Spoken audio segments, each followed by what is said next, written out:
بسم اللہ الرحمن الرحیم.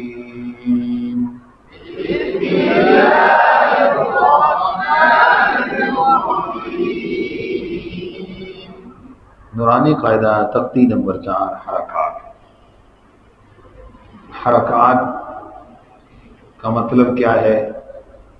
حرکات کتنی ہوتی ہیں؟ 3. زبر، زیر، پیش. ٹھیک ہے.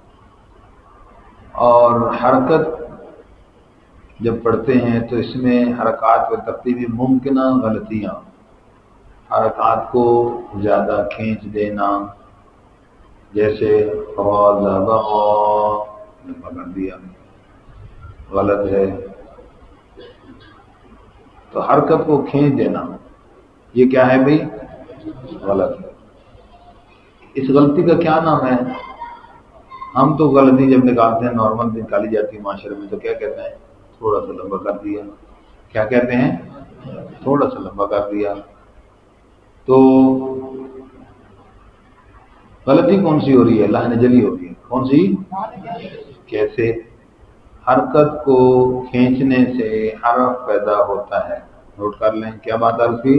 حرکت کو کھینچنے سے حرف پیدا ہوتا ہے. حرکت کو کھینچنے سے حرف پیدا ہوتا ہے.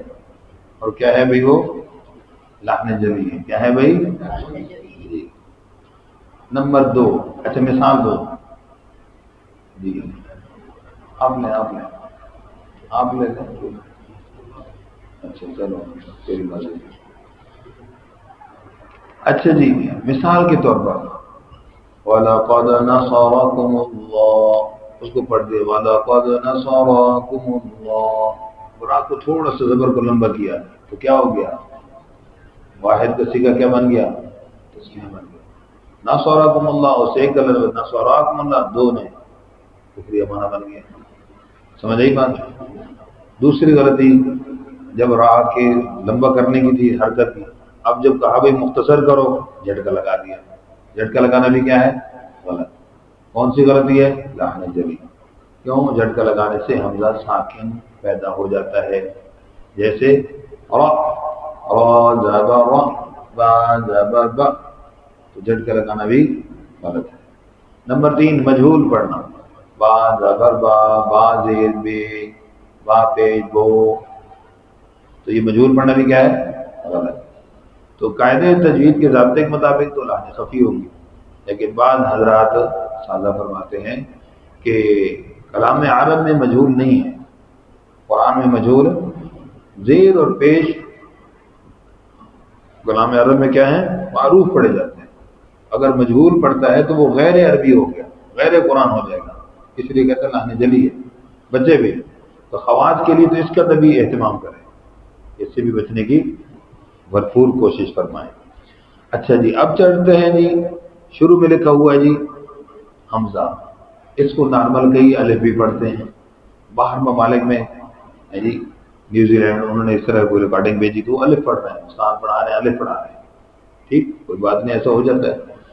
اچھا تو اب بچے کو آپ کیا پڑھاتے ہیں؟ حمزہ. جب آپ حمزہ پڑھائیں گے تو بچے کو کیا سمجھائیں گے؟ سمجھائیں گے پچھلی تختی پر لے جائیں گے 2 نمبر کہ بیٹا دیکھو یہاں پر ہم نے پڑھا تھا حمزہ بصورت الف، یعنی الف کی صورت میں ہے لیکن ہے حمزہ. بیٹا یہ وہی ہے، یہ ہے تو لکھا ہوا تو الف کی صورت میں ہے لیکن ہے کیا؟ حمزہ. ایک بات تو یوں سمجھا دیں گے.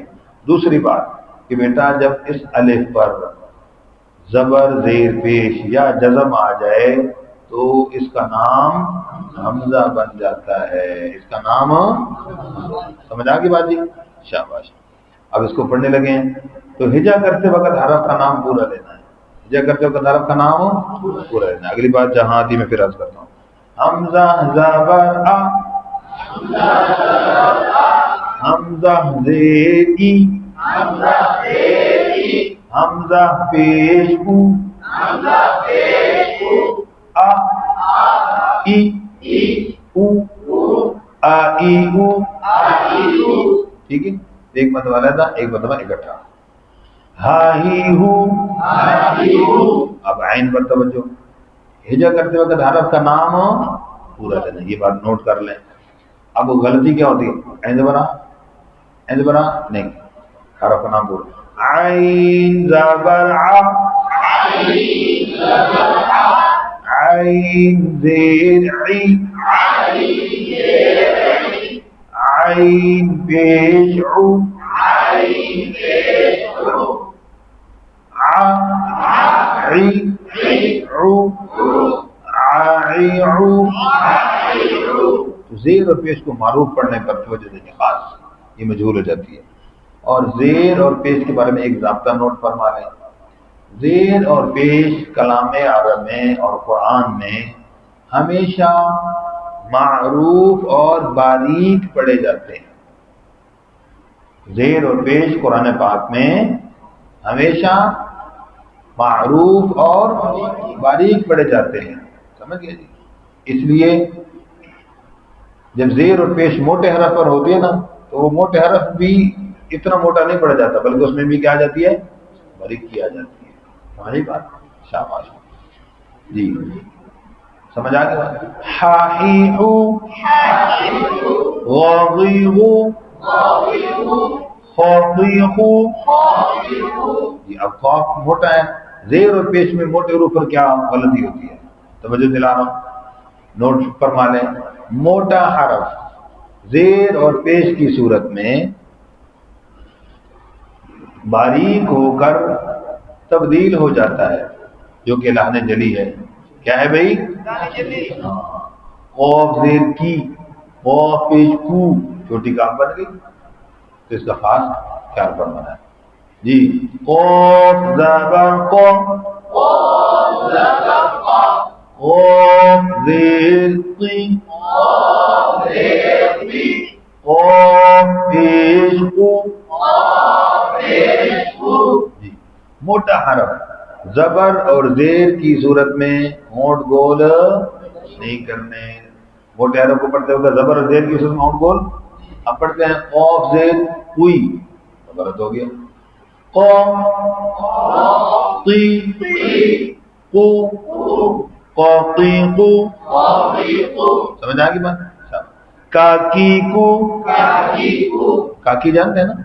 ہاں چھوٹی سی کاکی جیسے آج ہمارے پاس آئی جی. کاکی کو، جاجیجو، شاشیشو، یاجیجو. جی سمجھ آ گئی بات؟ کر سر آپ پڑھنی، آپ آدھی. اچھا ایک طرف پڑھ لیتے جی. اللہ. اب ایک اور بات عرض کرنے لگا ہوں، نوٹ پر میں. وہ کیا ہے؟ اس تختی میں ایک حرف ہجا کر کے پڑھتے ہوئے کم از کم 9 مرتبہ پڑھا جائے گا. کتنی مرتبہ؟ 9 مرتبہ. اور اس 9 مرتبہ میں 3 مرتبہ حرف کا نام آئے گا، 6 مرتبہ حرکت کے ساتھ پڑھا جائے گا. اب ہم سے بچوں سے کیا غلطی ہو رہی ہے؟ حرف کا نام تو پہلی تختی کے مطابق بچہ ادھر بھی صحیح لیتا ہے، لیکن حرکت کے ساتھ بچہ اس کو غلط پڑ جاتا ہے. اب اگر یہ حرف جلدی نہ سمجھ آئے تو جیسے زال، تا زبر سا، تا زیر سی، دا پیسو، سا سی سو. اکثر بچے یوں مشق کر رہے ہوتے ہیں. اب اس نے نام صحیح پڑھا ہے، اس سے پوچھو کیا پڑھا، دا بتائے گا بھی صحیح، لیکن عملاً جو حرکت کے ساتھ پڑھ رہے ہیں وہ غلط پڑھ رہا ہے. اب بات سمجھ آ گئی جی. تو کتنی مرتبہ پڑھا جائے گا؟ تو اس سے ایک بات سمجھ آئی کہ قرآن پاک میں کیا، قرآن پاک میں مفردات تو بنیادی طور پر مقصود ہیں، لیکن قرآن پاک کی تلاوت کرتے ہوئے حروف کی صحیح ادائیگی حرکات کے ساتھ مقصود بالذات ہے. قرآن پاک کی تلاوت میں کیا ہے؟ مقصود بالذات حروف کی ادائیگی حرکات کے ساتھ ہے. جی اس کو گھما دو، اس کو سمجھایا صحیح؟ ایسا اس کو نہیں سمجھایا،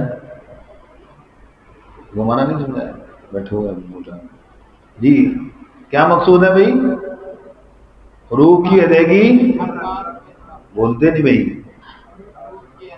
حروف کی ادائیگی مقصود بالذات. اہم بات کو گونگے بن کے بیٹھ گئے.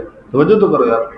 جی اب ضاد زبر ضا، اب ضاد کا نام صحیح لیا اور ضا یوں پڑھ دیا زا کی آواز سے. ضاد ذی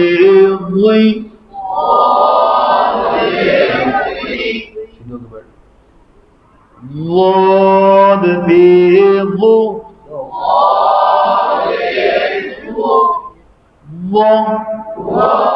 ضی ضو ضاضیض ضاضیض لالیلو. لا کو جلدی پڑھ گئے حرکت کو غلط بنی. جی حرکتیں صحیح کرو. لالیلو نون زبنا نون زینی نون پیش نو نانینو کی کہنا. کیا ہوگا جی اب سب سمجھ آئیے. نانینو کی کہنا. اس طرح بچوں کو پیار سے پڑھائیں، پیار سے سمجھائیں. مشق کریں گے، کروائیں گے انشاءاللہ. جزاک اللہ خیر.